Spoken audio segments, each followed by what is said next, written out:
And it's not about their book. It's not about their class. It's about them.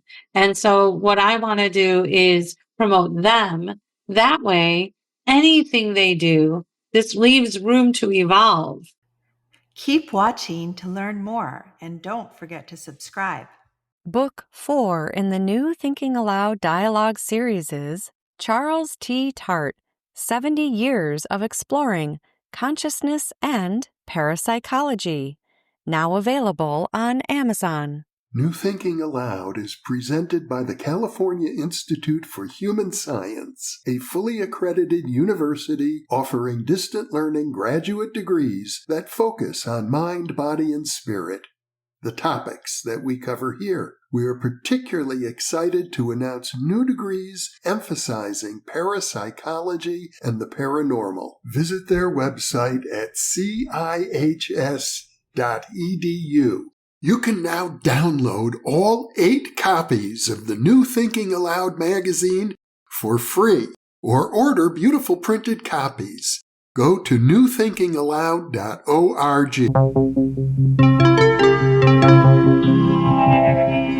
Thinking Aloud. Conversations on the leading edge of knowledge and discovery with psychologist Jeffrey Mishlove.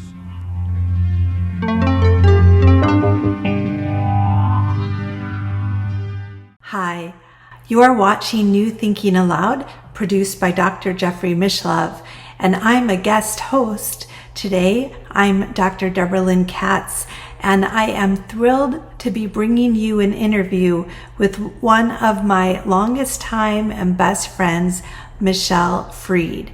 Michelle has been a long-time radio show producer. She started off being a producer for Art Bell's show after he left Coast to Coast AM and went on his own. And then she worked with also his replacement, Heather Wade, for a while. And then she has gone on to work as a radio show producer for Midnight in the Desert. And also she is currently the producer for none other than Jimmy Church. She has been a long-time publicist as well. She's one of the leading publicists in the field of consciousness, parapsychology, psychic development, and that's really why I brought her on, although additionally she is a hypnotherapist, a practicing remote viewer and remote viewer instructor, and she also has so many other things to offer.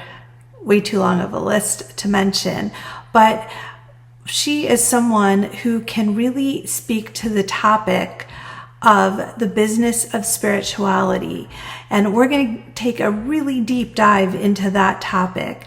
Everything that has to do with starting a business, the ins and outs, the highs and lows, the joys and sorrows, and in particular, the ethics of this topic and public perception of it.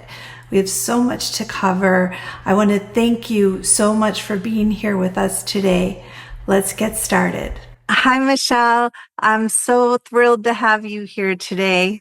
I am so glad to be here. Yeah, I have been wanting to interview you for a really long time.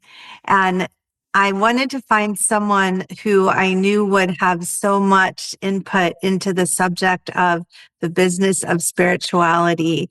I thought you would be perfect because you are now a highly established radio show producer and also publicist. So we're going to get into all of that, but let's start off with, how did you first get into these topics overall? Metaphysical topics, parapsychology, remote viewing, and then you can share how you got into your professional line of work.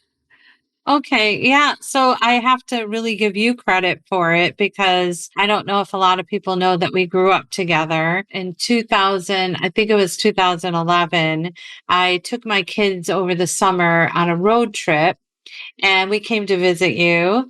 And I was at a transition in my life and you at some point said, why don't you take my class? And I thought, well, you know, you have to be born with it or you have to be special. And you're like, no, everyone can do it. And you said, especially you're intuitive, so you'd probably be good. And so I felt, what do I have to lose? I took the class and I knew I was in good hands, of course. I took the class and I was trying to explain things away when they would happen, but it got to a point where you just couldn't explain things anymore. And I just had to kind of give in to the fact that something's going on that I can't explain. And through that class, you did introduce everybody to remote viewing. That was in the very early days when we started doing that. But one really important thing is that I live in Chicago, and I knew that the people in Chicago generally aren't that open to these ideas. And so I had to adjust my life in a way where I could balance having some of this with where I live so that I can make a living. And so I went to hypnosis school, and I found that that was a really good balance. My background is in marketing. And so when I learned hypnosis, I was very drawn to what I called hypno-marketing. I wanted to understand how the mind works and how I can kind of blend or make a bridge between hypnosis and marketing. And what was really cool is when I speak to clients, I started a business. I'll tell that in a minute. But when I was speaking to clients, I learned that they would come to me and say, well, I want to make a website, but I know that blue is a corporate color and that's attractive to people. But learning what I learned in this spiritual way is that in the law of attraction, you want to attract the right people. Making your website as an extension of yourself made more sense to me than trying to make a website that was like something corporate or something else. Because I started to think in my office, which is my shower, is where I do all my thinking. I realized that I wouldn't want other people. I would only want the ones that would be kind of an effortless flow. And so, I looked at you and I looked at myself. And when we started both teaching remote viewing at a certain point, you have your style that attracts all your people. And those people would never like how I do it. I'm very like crazy organized and, follow a pattern. And my people wouldn't like the way you do it because you're a free flow. And that was really important to me and kind of set me off to this really cool idea. Skipping back a second, after I did hypnosis and I started getting very involved in remote viewing, I decided that it might be fun to mix everything together and help my friends get noticed on radio shows. So I just on my own reached out to the Art Bell was one.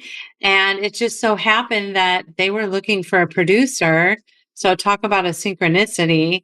And I don't know if something within me just said, hire me. And they did. And I ended up working for Art Bell as his producer and up until his death. And in that field, I incorporated marketing and business and also the metaphysics or spirituality. And then I feel like I almost have a PhD in all weird things. You're such a great example of how when someone wants to go for something, you just do it. Like the fact that you called up Art Bell was it him himself or his assistant? No, it was his producer. Yeah. So you call up and you say, hey, I'd like a job. Do you have an opening? And they're like, yeah, actually, we need someone right now. Who does that? And that's why I always said you would make a fantastic publicist. And you're such a great example of when someone has characteristics and those characteristics are plugged into what is needed in a position, it's going to work. That is a really good point. I used to direct musical theater. And so I have a lot of the skills that I developed over the years. I apply in what I'm doing because I can't tell you how many clients come to me as a tarot reader. So they're all tarot readers. I have to find something about them that stands apart from other people so that they could be seen or heard or get their message across that they want to. So it's really important to take that time and get to know people and find those hidden gems, I guess you could say, inside them and kind of move them forward and say, listen, you have all these things to offer. I bet you, and a lot of them are like, I never even thought anyone would care, but they do. And so, I just, in a way, don't believe in competition. It's more like you get the people that you need, and it's a law of attraction type deal. Can you give some examples with your tarot card readers of how their unique personalities then help to inform what their website would look like or how they approach their publicity? Yeah. So one she was a straight shooter, told it like it is, kind of a New York kind of personality, that what we think of people in New York. And there's a lot of people there that like to know where they stand. They like people being very direct to them. So she has a demographic that would work for her. And so when we want to show that and speak that in her websites or any kind of marketing materials that we put out there to accentuate those things that those people would find attractive. Another one, she is a nurse and she comes from the healing and health. And then there's other ones that are more romance and those are the areas that you use and then you grow bigger. It's almost like therapy in a way.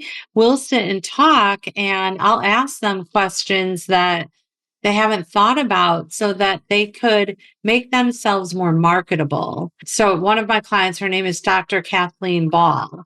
She is an artist, but what she's marketing is the Knights of the Templar. And I suggested that she teach a class and use art as part of it. And she never really thought, oh, I could put this together. Of course you can. People would love that. So it's just about being very creative, thinking in a unique, out of the box way, and just allowing yourself to shine and all the other people to shine. So first, to your point about having your own style, like on your website, I've had a few men tell me that my website's too colorful, or like even my background right now, I've got pink on my background. Not everyone is going to like pink. And that's something that I had to find out for myself, because at one point I had a consultant who tried to get my image more business-like and, professional. And by the time I was done, my website looked very professional. Everything was spelled right. But I started having all of my present students write to me like, oh my gosh, what happened to your website? Like, it looks boring. It's like we can't find you anymore. And that's how I felt. Like, I felt like my soul had been ripped out of me, because a website is so much reflective of who you are. And I love what you said, like, your clients, you're going to have the clients come to you who you can relate to and get along with well. And that's so important. It's not just, can I appeal to the most people so I can make the most money? It's really, can I appeal to people who are going to be in alignment with me so I can continue to enjoy my work, so I can continue to do this long term, right? Because otherwise, we're just going to have all sorts of situations that aren't right for us. And that's a huge point, because there were, when I first started out, there were moments where I was desperate and I wanted to take everyone.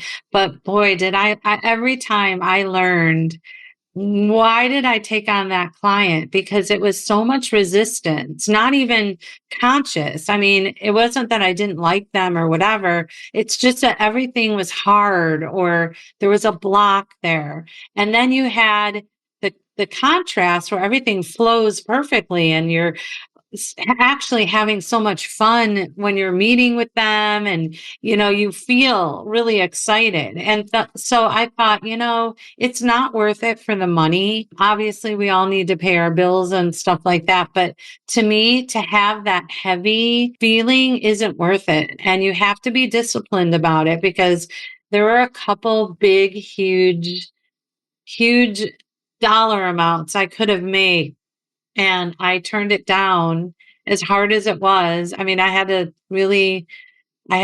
come to Jesus. But because I knew that looking down the line, it wasn't going to flow nicely. And I would probably be an emotional wreck and have so much stress in my life. And I just want as little as possible. I had a consulting client this week. And when we got on the phone, I said, okay, what would you like help with? And she said, well, I started to do intuitive readings, and in my first month, I made $5,000. And she said, and now months later, I'm hardly making anything. So I want you to tell me how I can get back to $5,000.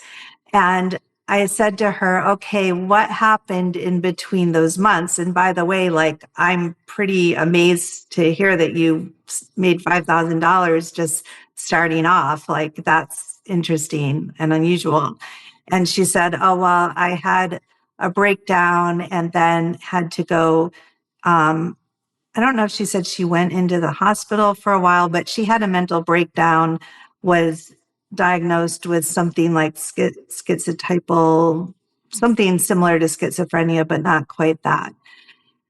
So I was like, okay, we have a lot to unpack here.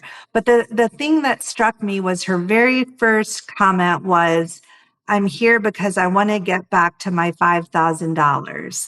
And I was like, this is the issue. First of all, how many sessions were you doing a week? And it was something like 50 sessions in a week. And I was like, oh my gosh, like, you can't sustain that.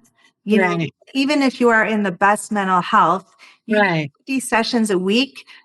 How long can you do that? Okay, 1 week. And then if I do 10 sessions in a week, I might need, a couple weeks to recover. Now, people work differently, but it's about self-care. What can you really handle before, beyond what do you have energy to give to people and what are you giving them, but what is healthy for you?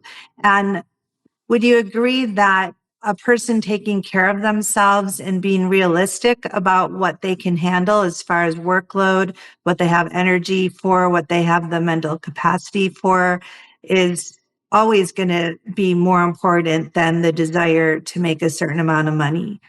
Yeah. I mean, it goes back to balance. The scale can't get too one-sided. If you're not up to doing a reading or something and you're asking for money for people and you don't feel you're at 100%, ethically, you need to reschedule. And that's, in my opinion, I don't feel like you should give somebody like a half-hearted reading but if you feel like you can do it, you can some people can compartmentalize.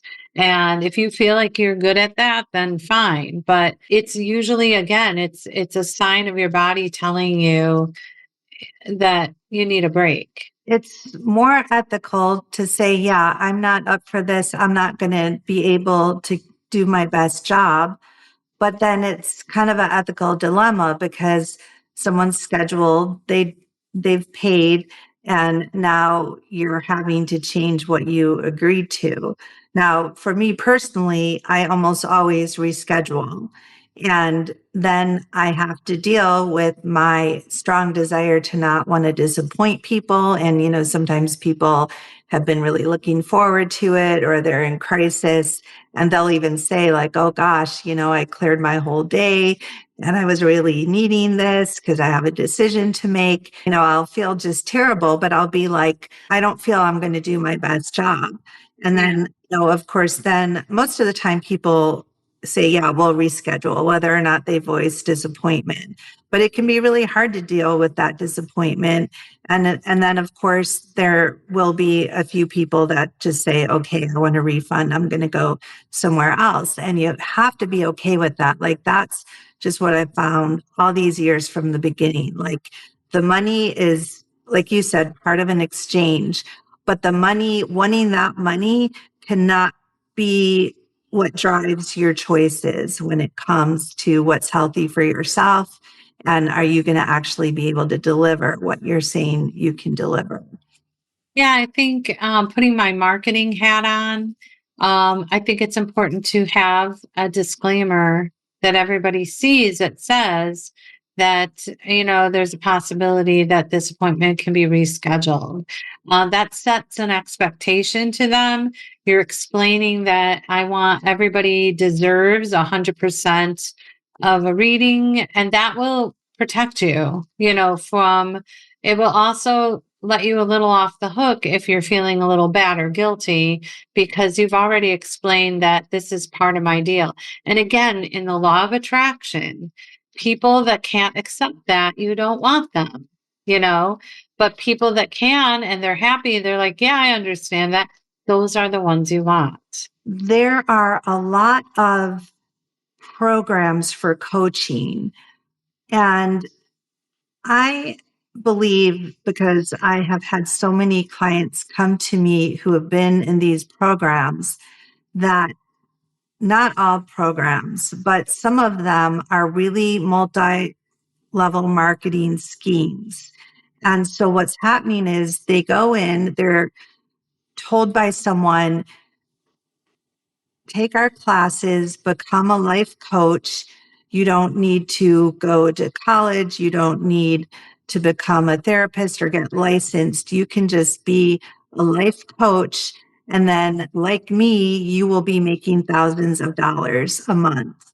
And then they pay, sometimes these programs are $10,000, $20,000, $50,000, a year or for 2 years. And I have people come to me I had this one woman, she was like, I don't know what to do. I'm on Instagram. I've done everything my coaching teacher did. She's bringing in $5,000 to $10,000 a month, and I'm not doing well.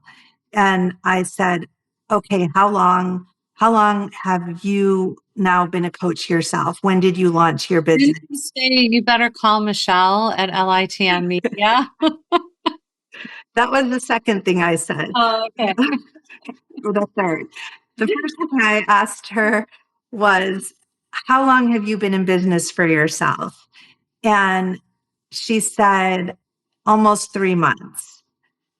And I was like, okay, you've only been in business for yourself 3 months, and you are wondering why you're not making $5,000 to $10,000 through a professional coaching business.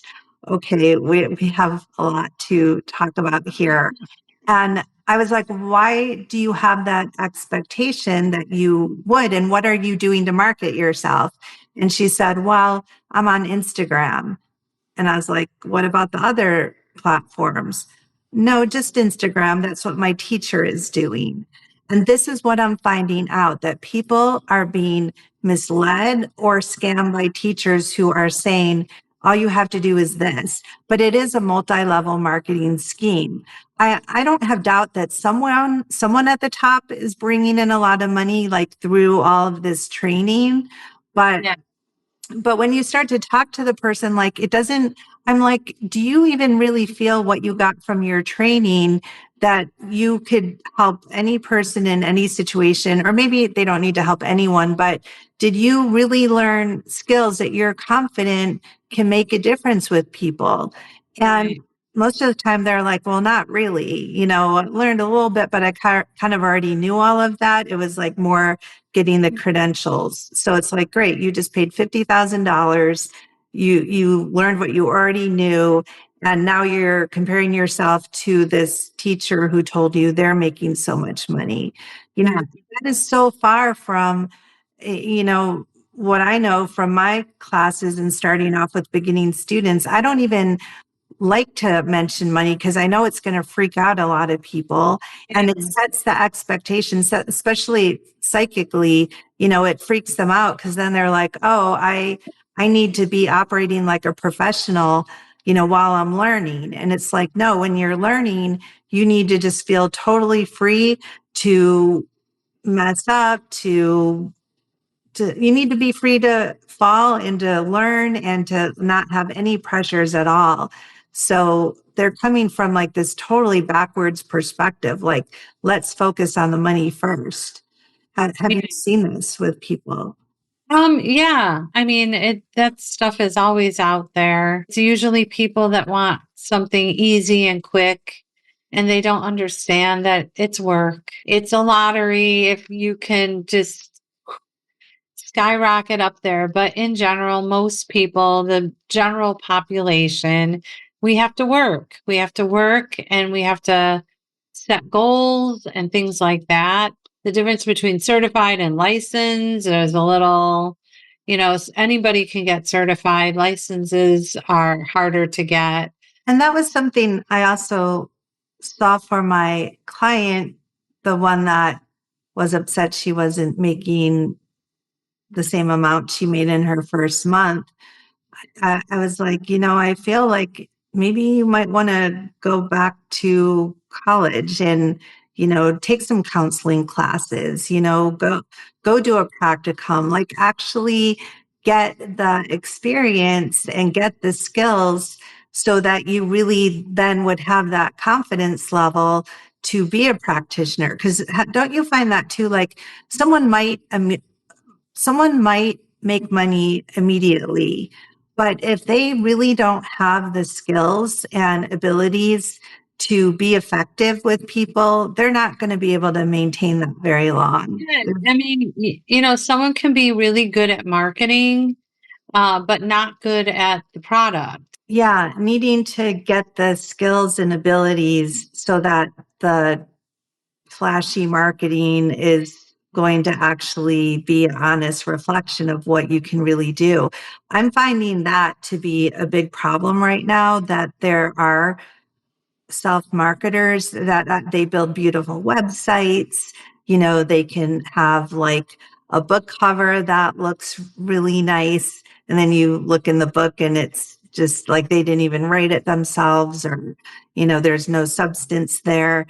But yeah, it's so easy for people these days to look like they're really an established practitioner or business. They don't have the skills. Yeah, they might get initial success on that first impression, but if you have nothing to sustain it, then you won't keep people. I mean, my idea is having clients for 2, 3, 4 years where they keep coming back, and we want to evolve them. So they come in for the first year, second year. Okay, what are we doing next year? We're evolving them into different things. Also, young people don't have enough experiences in general in their life to even come up with creative ideas because they just haven't had enough experiences in life, just in general. There's two things about that with age. I think especially when it's people that are in a role of a practitioner, like some kind of therapeutic role, even if they're not calling themselves a therapist. One is older people are not always comfortable with a younger person giving them input into their life. I used to have it when I worked out of that bookstore in Sedona. I had 3 different women my first year. I was only 27. I probably looked like I was 17. And they walked into my office, took one look at me and said, "You are too young." They were like, "You remind me of my granddaughter, and I can't be, you may be a great psychic, but I can't even be listening to someone who reminds me of my granddaughter." I eventually grew up and now I'm their age. And so that's not an issue anymore. But that is an issue for some younger people. And then the other thing is that it takes years to get the level of experience. So you are confident working with lots of people. Not that you can't, be a 20-year-old intuitive and have really fantastic information and help a lot of people, but there is something to say for experience. And the other thing is the way that you get a larger clientele is to be patient. I have people where I worked with them 20 years ago and I haven't heard from them for 20 years, and they come back for a session. And, you have all these different people where, they may have 5 years, 10 years in between, but then when they really need something, they're going to come back. Exactly. The other thing is, again, I know therapists do this where they'll have the person work with them like once a week for years, right? But do they really need to be meeting for years? Do they really need to be meeting once a week? Maybe if they have something really serious going on. But I know for a fact, because I've talked to like my licensed psychologist friends, and a couple of them have admitted that they are sometimes seeing the client, not because that client really needs to see them, but because they're counting on that for income. Yeah. And so when I first started to do readings professionally, and people still ask me this, they'll be like, okay, I'll get another session with you. How soon should I come back? Or how long should I wait? And I never want to see someone a week later, unless like they had so many questions and we didn't get to those questions. But if there's any chance that we're going to just repeat what we already got, I'll be like, wait a few months, or, just wait until you feel like there's something in your life where you're really, needing some extra help with. But I don't want to see people and just keep repeating the same thing. I was going to say hypnosis works pretty quick, depending on the situation. You can probably, if you have an issue, work on it in 3 sessions and be done. When I first started to do readings for people professionally, and this was like about almost 30 years ago in Sedona, Arizona, I worked out of a New Age center there. And I had all sorts of people coming in from like all over the country. And I really learned the lesson very fast that in doing this work, every moment you have to be in alignment with your own integrity. You have to be very aware of all the different compromising situations that can come up any moment. And part of the situation is where there's something being presented financially where, if you say yes to it, sure, you're going to make money, but then you're going to lose a little bit of your integrity or your soul. And there's, in this field, especially back then in Sedona, like there were a lot of unscrupulous people. And at that time, I was a single mom, always broke in those days. And it would have been so easy to say yes to all kinds of situations, including this one group of the people behind the Miss Cleo infomercials came into town, and they had auditions for psychics to be on they called it their show, but really what they were trying to do was have people who would then say they were Miss Cleo, and callers would call in thinking that's who they were getting to talk to. And it would have paid a lot of money, but I was in the middle of the audition and they were going to bring me on to the next step. And then I realized what this was.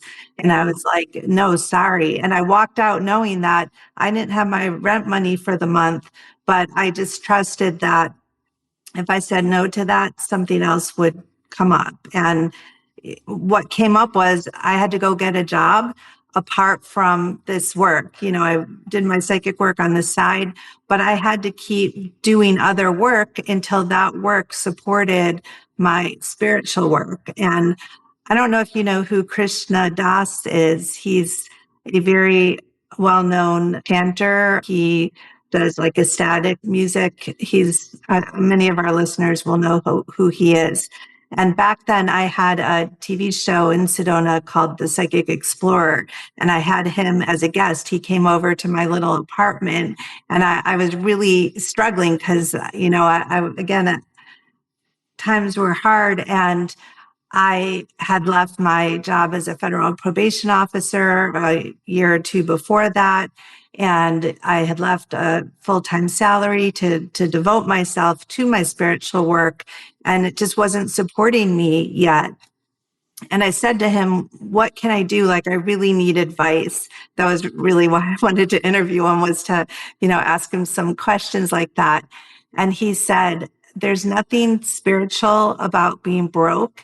And if you need money, go get a job. And, that's exactly what I did. I became a banquet server at the Hilton for a few years. And, that made ends meet until, I could be doing all of this full time. And have you found that where you have clients who maybe they write a book for the first time and now they think that their whole life is going to change immediately and they're not going to have to do any other work, and somehow money is just going to fall out of the sky? Or Yeah, well, first I wanted to say another viewpoint of ethics involved. I start my first consultation with people telling them that I'm going to be honest. I want them to know where they stand. I'll definitely not be rude or anything like that. But I believe that if we want people to do better, then we have to pull it from them. We have to make them work for it. They have to be able to take criticism. I have some clients that I've talked to in the past where they have this mindset that they're the only one that does it and that they're so unique. And so I have to be honest with them. And that's kind of what I was talking about before. I have to say, listen, this is just an example. I'm not thinking about anybody in particular, but for example, the tarot cards. Well, I have 10 people that can be my client on tarot cards. And this one comes up to me and but mine's different. I'm the only one. And I have to kind of put them back down to earth and say, listen, there's competition here in a way. There's other people doing it. We need to find something that sets you apart from other people. So it's like a reality check. I think people are learning now that unless you have a book on the bestseller, you're not gonna make bank on a book. But there are other ways. The book is one of many things to get you where you need to go. And so I feel like you keep your eye on the target, always have that intention that we set. And that's another thing that I started to ask people for their mission statements, which we all know a mission statement is a couple sentences about what we want the public to know about our mission. But I also ask them for their intention statement. What is your intention? What do you want out of it? And what that does is it helps me as their publicist. Every material, every piece of anything, every word I speak for them, every pitch I do is all pointing due north to what their intention is. I'm not making assumptions, and I'm working on fulfilling their vision. And so that's my approach to things is this isn't about me, it's about them. And it's not about their book, it's not about their class, it's about them. And so what I want to do is promote them. That way, anything they do, this leaves room to evolve. Anything they do, people will know them. So they're the brand, not the book or the other kind of things that surround them. So that's my approach. And what are some of their intentions? Is it all about they want to make money from their work, or do they have other intentions? It's incredible. People that come to me are of service. They really truly want to help people. I get a lot of people that have a hard time asking for money. And so we have to have a little talk about that, a little talky poo, as I say, about what money is and why money is so important. It is surprising that people are genuinely just want to help people. And I feel the same too. If I was independently wealthy, like I wouldn't want to charge because I would get something else from it. But right now, the bills have to be paid and, you have to live and exist and that's okay. A lot of times skeptics are saying like, oh, people are just doing this for the money and not understanding exactly what you just said, that most people who get into all of these topics, they're just so passionate about them. And when I have students come into my clairvoyant classes or remote viewing classes, most cannot even fathom ever charging for this stuff. And if I even just start to talk about that, they get really anxious. And even when they have been doing, say, remote viewing for a number of years, they start to participate in some projects where there could be funding. I always have a percentage of people that turn down the funding. They're like, I don't want the pressure. I don't want this to get in the way of what I'm doing, and they just won't accept it. So let's talk about the pictures that people have around payment for spiritual services. And let's unpack that a little bit. What do you say to people who feel like it's not right to charge for a spiritual service, whether that is like for doing an intuitive reading or remote viewing session or any of the other topics that you cover? Well, two things. One, on the surface, I would say and explain to them that money is just energy. It's an energy transfer. But looking at it deeper, I find a pattern that it's associated with worthiness, that people don't feel worthy in general.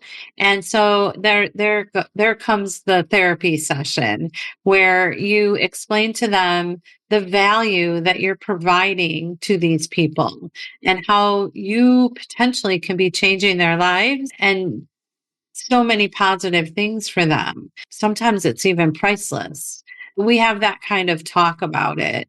But in general, like just a plain and simple, it's an energy exchange. It is part of balance of talk and spiritual, giving and receiving. It's part of the process. So if the scales are not balanced, then it won't be balanced. So those things are really important. It makes sense for someone who's in training, who wants to get the experience of working with people, no matter what modality, whether hypnotherapy or psychic work, coaching, to get that experience. But there does come a time where you say to yourself, okay, I just spent an hour or two with this person, or I just spent 20 hours this week working with people. And during that time, I gave every ounce of myself. And now if I don't start charging for this, unless I'm independently wealthy, I'm going to have to decide, do I just keep doing this or do I go and get a different job or other work? Most people can't sustain themselves for just giving away their time freely and not getting something back. And don't you find that a lot of people's pictures around this come from their religious programming, where there's all these religions that say you shouldn't charge for your spiritual work? Have you heard people say that?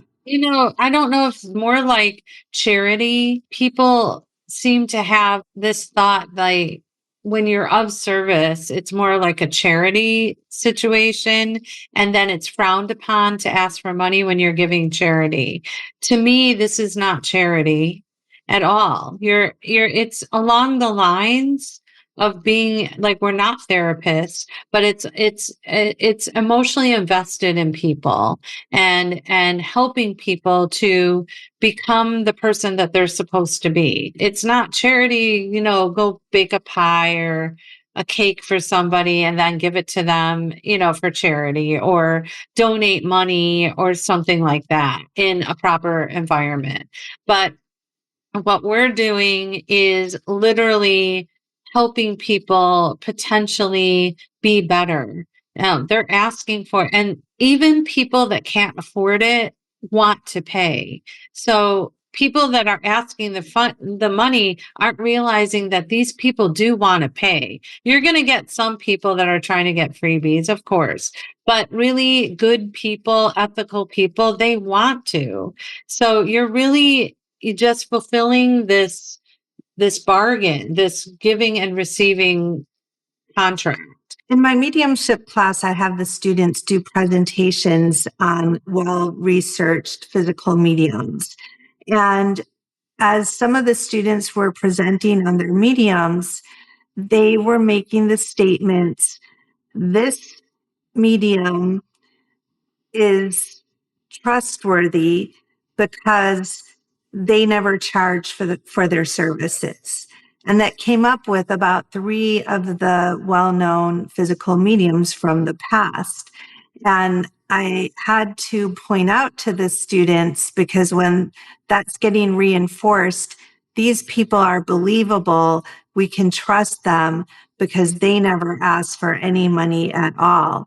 I understand on one level why that is, because skeptics are looking for motivations for maybe why someone would be fraudulent. But that idea does permeate our culture. I think it's a programming. It's something that goes back generations that people just have in their head of, this is what you do in this situation. This is how it works.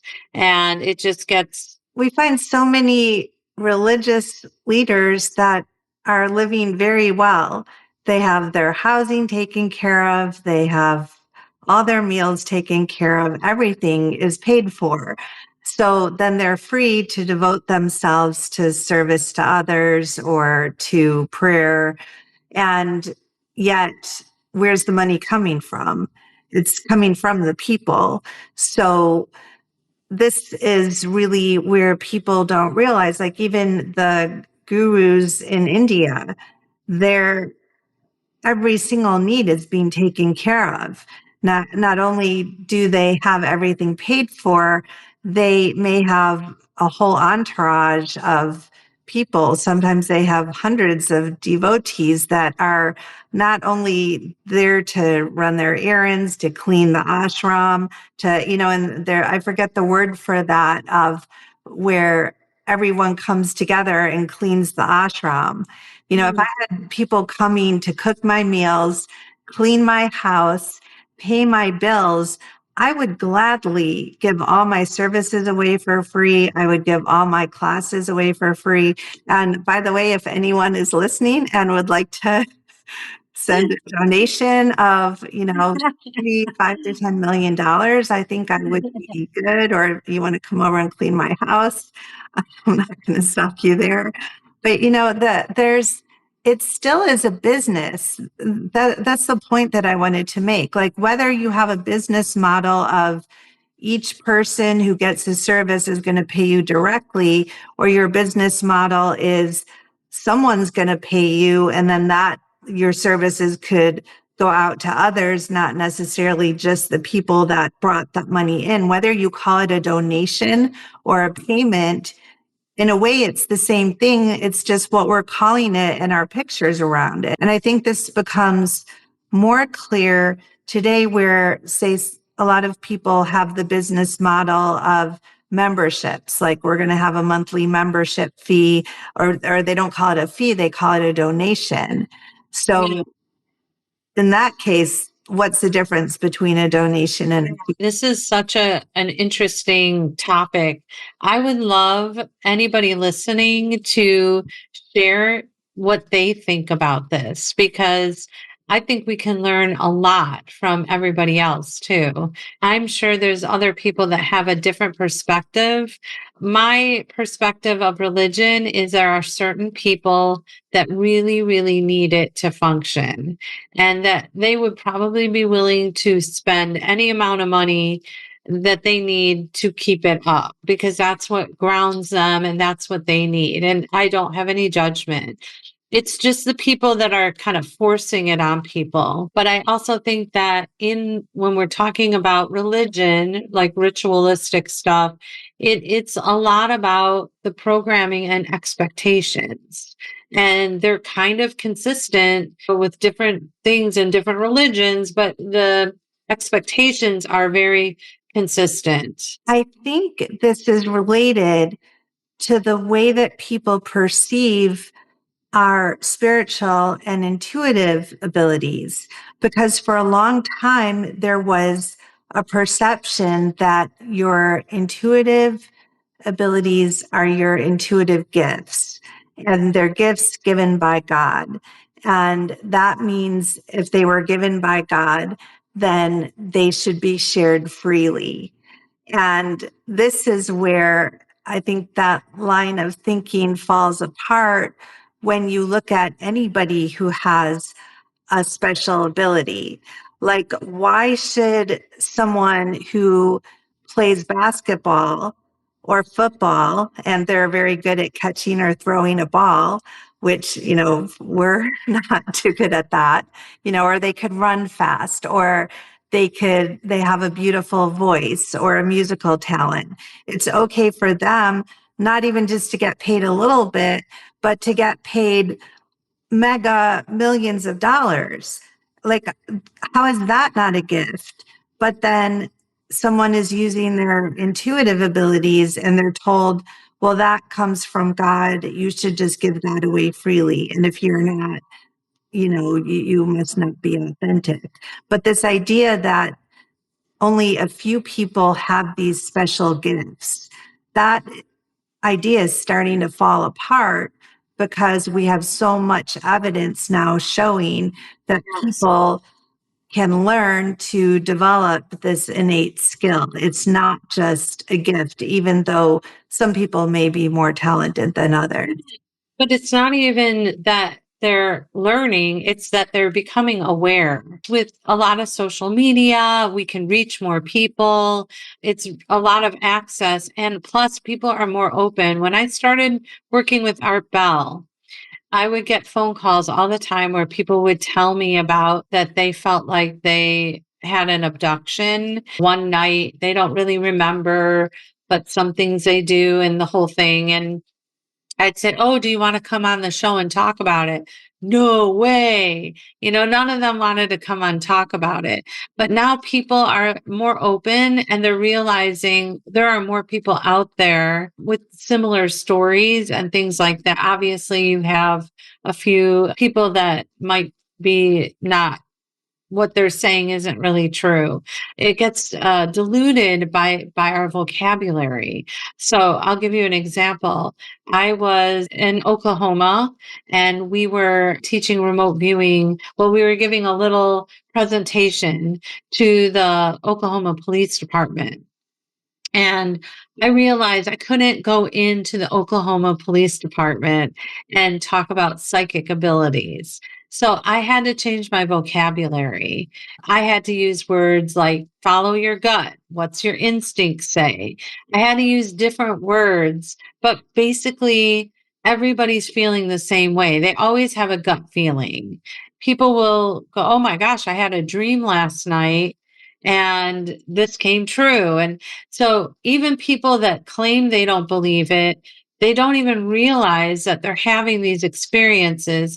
But because they're turned off or blocked off by the words we use, they don't acknowledge it as part of what we're talking about. All these things that we talk about is just part of being human, period. There's nothing a gift. Being a human is a gift in general.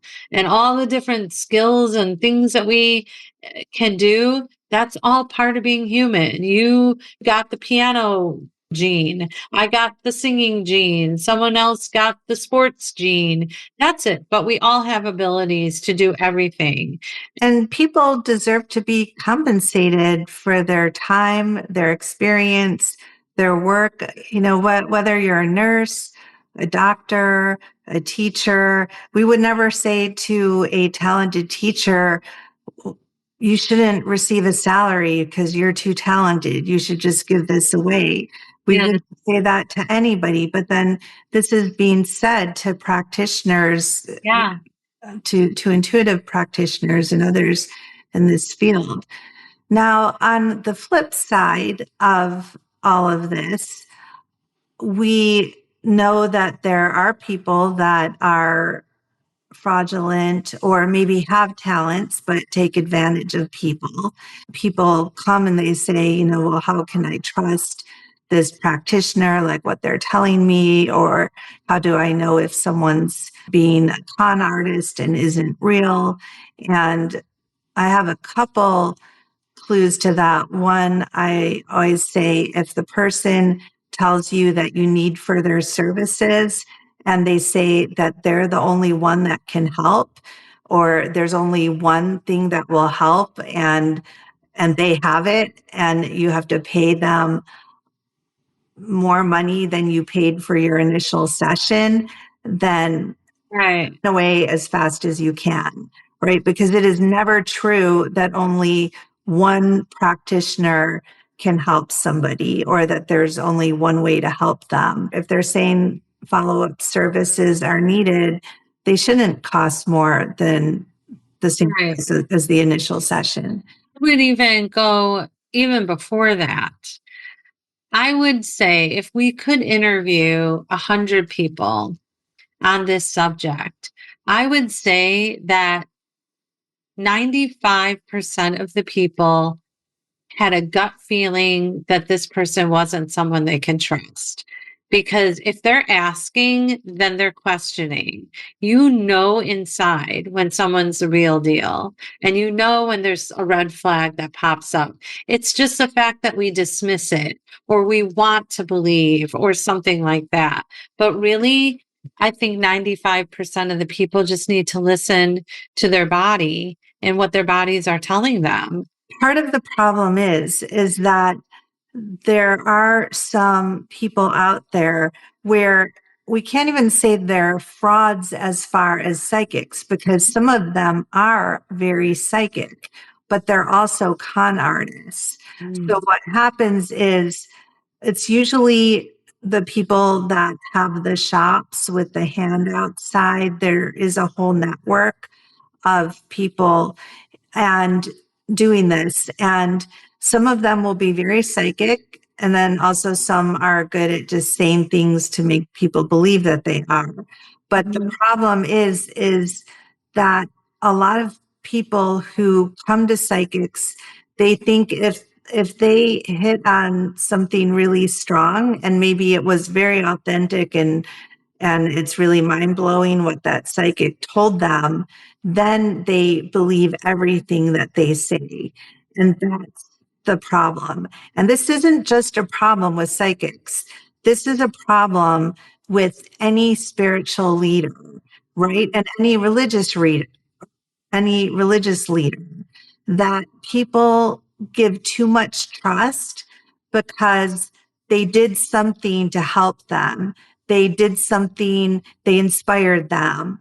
They gave them some piece of wisdom. They changed their life in some way. And now they believe everything they say is something that they should believe and follow. And I had to learn that lesson the hard way. You know, there are healers that can have an amazing effect, but those healers are unethical in other aspects of their life. So let's talk about that a little bit, because this is a really big thing that people wouldn't be pulled into cults. They wouldn't be pulled into really unpleasant situations if it wasn't for this thing where they take one thing the person did and now they just listen to everything they say from there.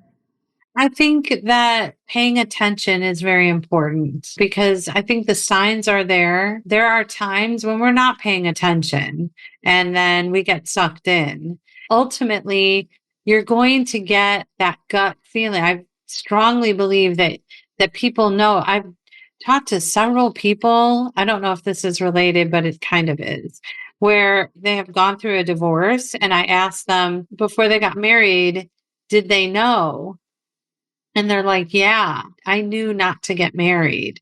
Like a huge, I don't know the statistics, I can't say, but a lot more than I expected. We're like, yeah, the wedding was planned. I had to go through with it, but I just knew. And all these people that you hear, like, I knew my husband or wife was having an affair. And then you have people, I'm so surprised. It's usually because they're not paying attention. And I think that's really important. And also, not only in bad things, but paying attention to synchronicities and manifestations. Those are important too. So the whole idea of paying attention could really help on both sides. Being aware of things that you need to stay away from, and then also things that are coming in your life. The problem I've found with synchronicities, though, is there are a lot of people that really are hoping that something is true. And so they will turn anything into a sign to support that. They want to believe that they're going to be with a particular person. And so whether or not they are just turning everything into a sign that they're meant to be together, they hear a love song and it's like, oh, that's playing right when I was thinking of the person. So that must be a sign we're going to be together. That person has already told them they're not going to be with them. That person won't call them, won't text them, but somehow they're meant to be together. Yeah. And that would be like the dark side of synchronicities where, in all these things, people can really go overboard on everything. They can just get too obsessed but having a balance is what we shoot for. And that is something that's legitimate that can happen. But I'm thinking when I talk about synchronicities are kind of connected to manifestations. So you actively set out an intention, but pay attention. You set out an intention, pay attention, and then you'll see it because so many times things just pass by and you missed it. Something just nagging at you to pay attention.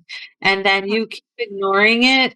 And then that nag gets louder and stronger and that kind of thing. I think that sometimes maybe they're manifesting a synchronicity. Like for a while, I had people coming to me who were like, I asked for a sign that he was going to be in my life long term.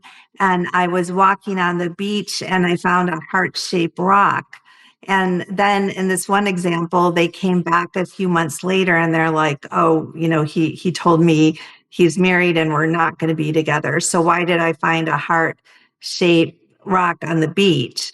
Well, one scientist would call it confirmation bias. There could be lots of rocks that are heart-shaped, but whether or not they fixated on it, or maybe they manifested something, but are people manifesting the answer or are they manifesting their belief?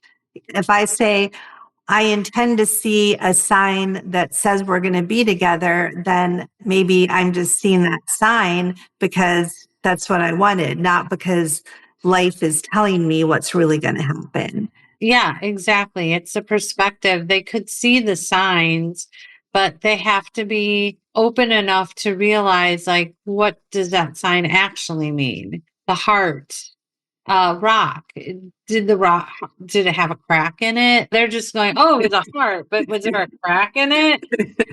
Things like that. So Yeah, that's just the hard side of it. It is definitely a challenge to know. So another topic I think is really important to address is how many sexual predators there are in the metaphysical realm.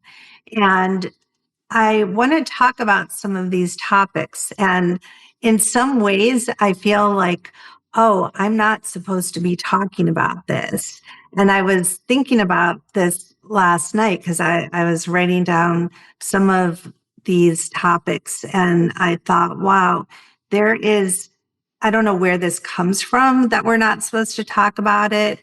Maybe because for so long in these areas, there's just been so many skeptics and negativity about all of this. So if we say anything negative about metaphysical communities, which could include energy healers, different kinds of massage therapists, hypnotherapists, psychics, authors, and speakers, I can't tell you over the years how many women I've had as friends, as clients, as students who had terrible situations happen with people who were massage therapists, were healers, were other intuitives, where they drew them in and then they wanted to have some kind of sexual relationship. Sometimes they actually did have that. They did have physical relations with them. Other times they got fixated on them. I was talking to a client about this last night. She was like, I don't know how I got fixated on this guy that was like a healer and he taught classes. And she was like, he said he was celibate. And I was like, right there, I can't tell you how many guys have said that they're celibate, but then they get entangled with women. And it's something I think that's very attractive to women, like, oh, he's celibate, but he's paying attention to me and he's starting to indicate he wants some kind of relationship. And then sometimes they actually end up having sex with the person. Other times it just becomes like years of obsession. And when I lived in Sedona, I sometimes would have like 3 different people come who were fixated on a particular healer. It was all the same healer because he was doing the same thing. Women are very vulnerable. Like if you just sit with a woman, look in her eyes and listen to her, and maybe give her a compliment every once in a while. Like that's all it takes. You guys don't realize this. Like that's the formula. You're going to have like single women, no matter how you look, no matter what your economic status is, like that is going to have an impact on most women. And these guys and then you enter in the spirituality part, because I think what happens too is, people connect to God and to higher energies through other people. And I think this is why people get drawn into religions. They get drawn into cults. They get drawn into particular people, because when someone is channeling the energy of God or the Holy Spirit or any higher vibration in that moment, when someone's channeling that and that comes through, that's very powerful. People can feel it. They have a transformational experience, but then it's like getting imprinted on that person who brought that experience in. And that person could still be a molester. We see this with John of God, with so many of these other gurus who it turned out that they were molesting lots of people. And, then there's that question of like, oh, how could this have happened? How could I have been drawn into this? I felt something with the person, like it made a difference.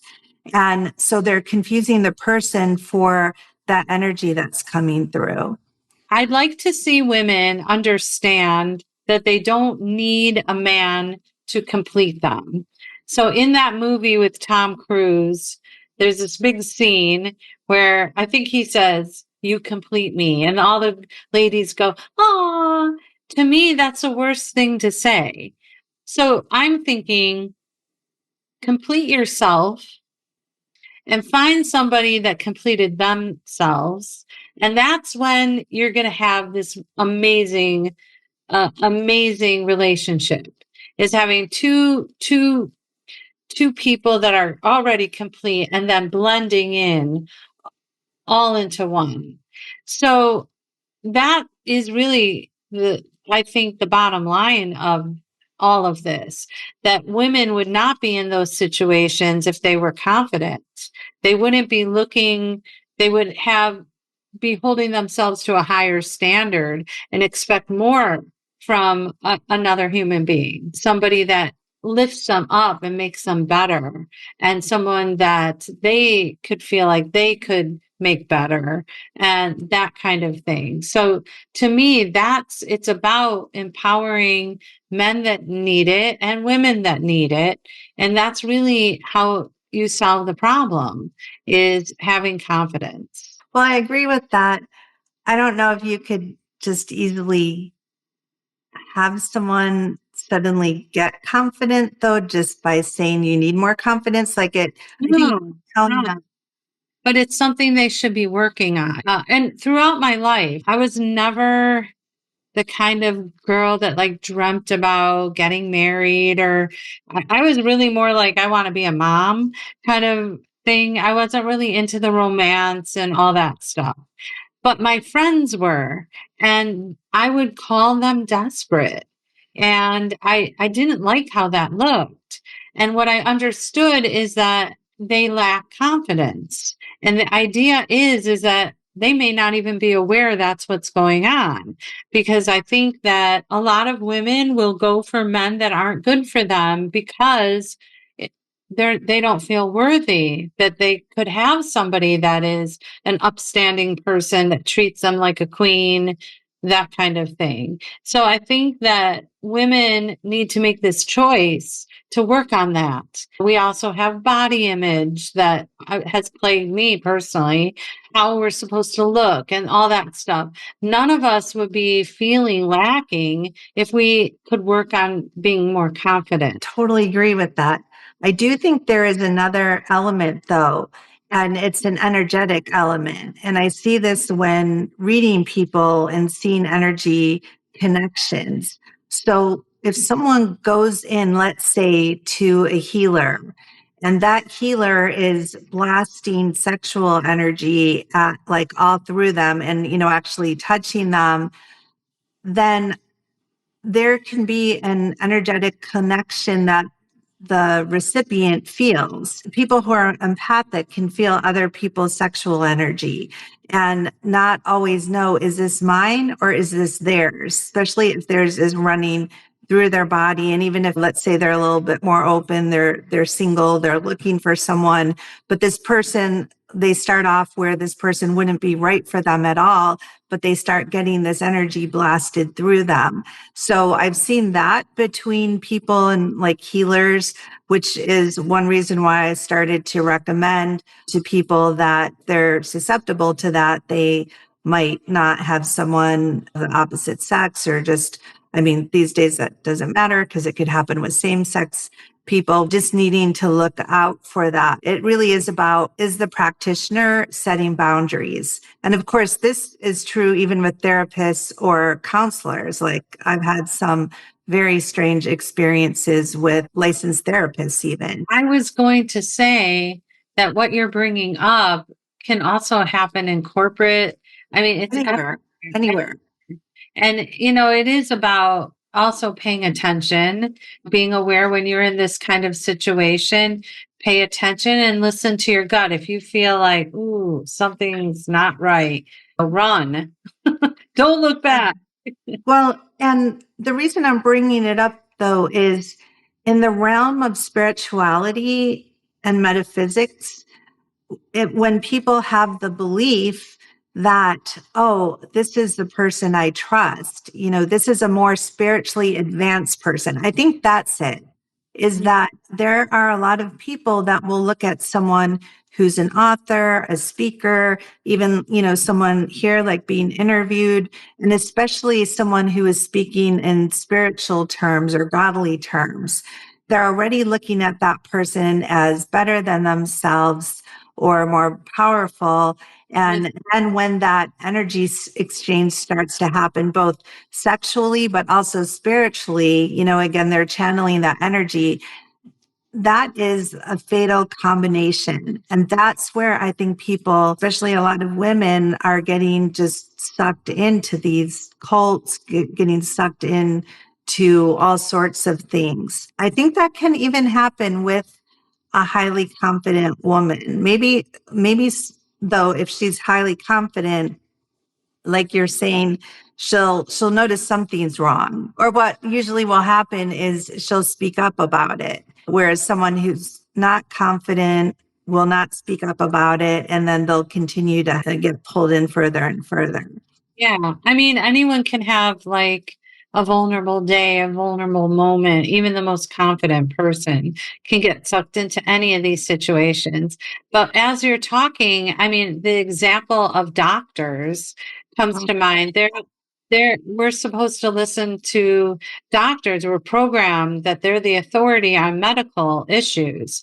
But the truth is that we know what's best. How many times have you heard stories where people are like, this doesn't feel right. And the doctor's like, there's nothing wrong with you. And then they find out that unfortunately something was wrong. And I had a personal situation with one of my kids where for a year I was sucked in putting this kid through a billion tests. And finally, I just like woke up one day and said, no, stop. We're not doing this anymore. Because we were just going in the system. I was just following everything blindly. And that's the key. I was following everything. Yeah. And let me stop you there, because I think we're getting to something really significant here. Why were you following everything blindly that the doctor told you? Because I was programmed to believe they're the authority on all these subjects. And so I was like, oh, okay, well, this is what I'm supposed to do. And everybody in my life supported that idea. Yeah, keep going, keep going. Didn't you kind of like that? Like, didn't that make you feel good until you realized that wasn't the helping? But wasn't there something comforting in that, knowing that you could go to an authority and they had the answers and everything would be okay? In my specific example, no, because it was my kid. But I understand what you're saying, that you would have a sense of ease knowing that you're going to be taken care of. In that case, I didn't feel that way, but I know what you're saying. I'm pretty much a confident person. I mean, I have some areas that I need to work on, but even I'll tell you that a while ago, I had an incident that happened that was not like me to do. And in our neighborhood where we live, people would come to the door and ask for charity. They would come, and I'm sure people have that all over. And I wasn't thinking anything. The guy had a green card, which meant that he should be okay, and he was approved to go around and ask for money. And I was working on my computer, the doorbell rang, and I was kind of out of it. It was a very hot summer day, and I let him in to get him some water. And he tried to attack me. Oh my God. I wasn't paying attention. I never would have let anybody in my house that I didn't know. And I was just, I don't know, out of it. I was not paying attention. I was in a twilight. I don't know what it was. So you were part of a particular community in those days, and he was part of the same community, right? So there was this trusting him because he was part of that same community. Exactly. You wouldn't have let in someone else who wasn't part of that community. Yeah, of course. Yeah. So I had some, like, oh, this should be okay. But I don't even think the problem is, I don't even think I thought about it. I'm even questioning myself that if it was even someone else out of the community, if I would have let them in too. I don't know. Obviously, it didn't happen, but I was not happy with myself that I let my guard down. But as women, we're kind of nurturing. We want to help people out. It's our nature to do those things. And we have to actually work at doing that. We have to work at putting up a guard. We just do. We're just, we're not as big as men, and, we can be tough and all that stuff, but we do have to work at paying attention and being aware of our surroundings. And so these things don't happen. This thing about trusting people from the same community. I'm the last person who wants to make people paranoid, but I see this all the time. For example, I have a social media site, and I have the rule that people have to be at least 18 years old, because I don't want to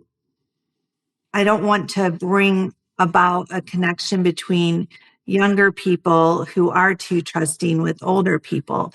But even the older people, like I've had people come on and they gave like too much of their personal information, where they started to talk to someone and it didn't go well. And then finally it came to my attention, and, I was able to help get that person that was being a predator off of this site. And I do what I can to monitor people. But I had to say to, in this case, my student, just because it's a social media site that someone you trust, myself, has started, that doesn't mean that every single person here is going to be trustworthy. Even if you've met so many incredible people that you would, give your firstborn child to care for, there could be one person who is a predator. Yeah. So don't even come into my class and trust that every single student is going to be doing what they should be doing, and people are just too trusting. And the other part of it is, people have been burned by doctors and the regular medical establishment, and yet they're rejecting them and then coming over to non-traditional healers and then having some of the same things happen, right? So it's not about rejecting one or the other. It's about that discernment, going there with healthy skepticism, taking what you can. And like you said, if something doesn't feel right, then go get a second opinion, a third opinion, and also go to both. I completely believe in going to traditional doctors, and I have so many people who come to me and they're like, will you give me a reading on this or that health issue? And the first thing I ask is, did you go get an MRI or a C scan or a blood test? Do that first. And then if they didn't find anything or have questions that can't just be answered like straight out by a test, then I'm happy to see what we can do to help you out or help you with, coping.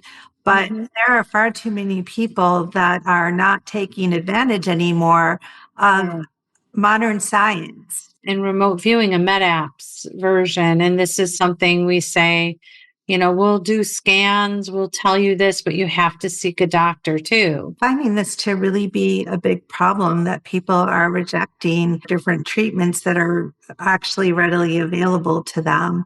And I had one woman come for a reading, and I could tell there was something majorly wrong with her. And I was like, when was the last time you saw a doctor or had a test? And she was like, maybe about 8 years ago.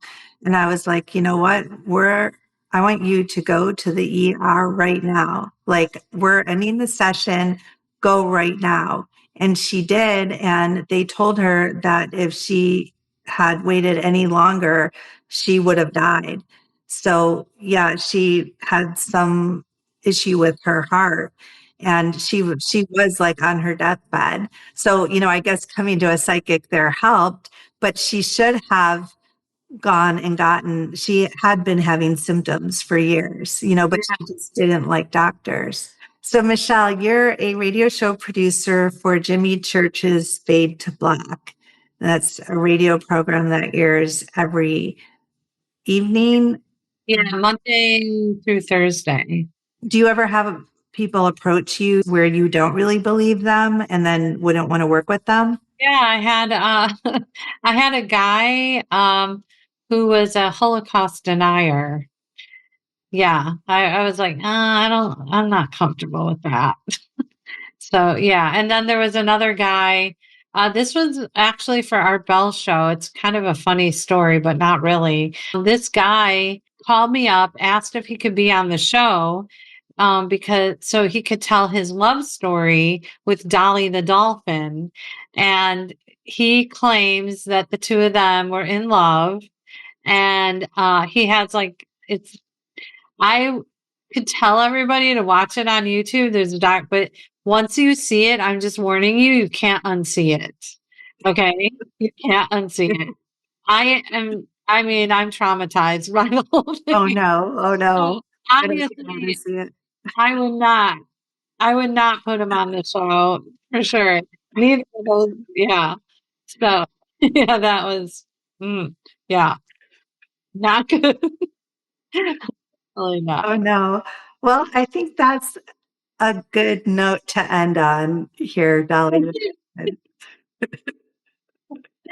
Oh my God. I do not even want to imagine what that might be about.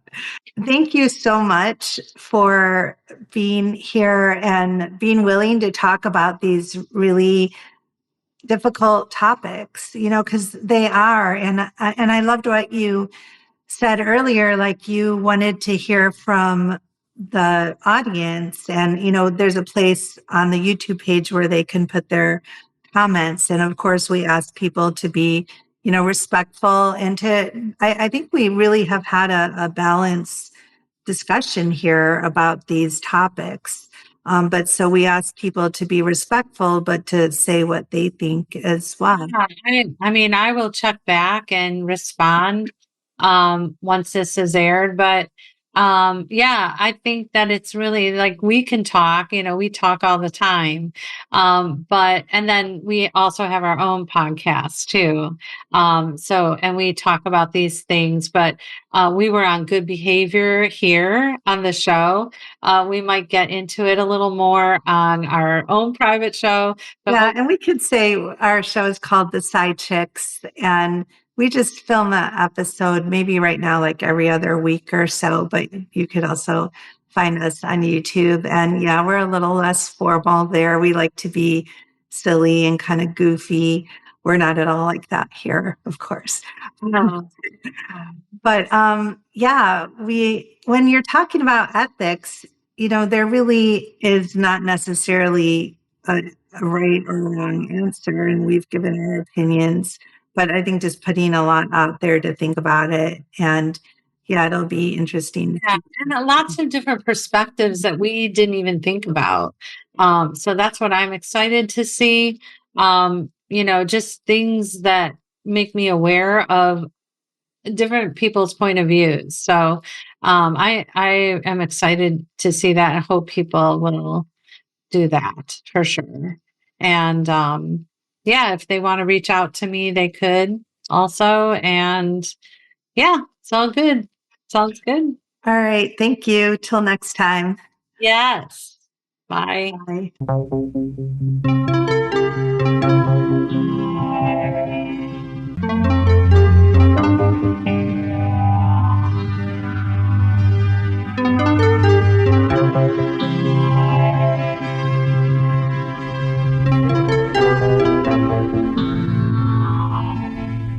Book 4 in the new Thinking Aloud dialogue series is Charles T. Tart, 70 Years of Exploring Consciousness and Parapsychology, now available on Amazon. New Thinking Aloud is presented by the California Institute for Human Science, a fully accredited university offering distant learning graduate degrees that focus on mind, body, and spirit.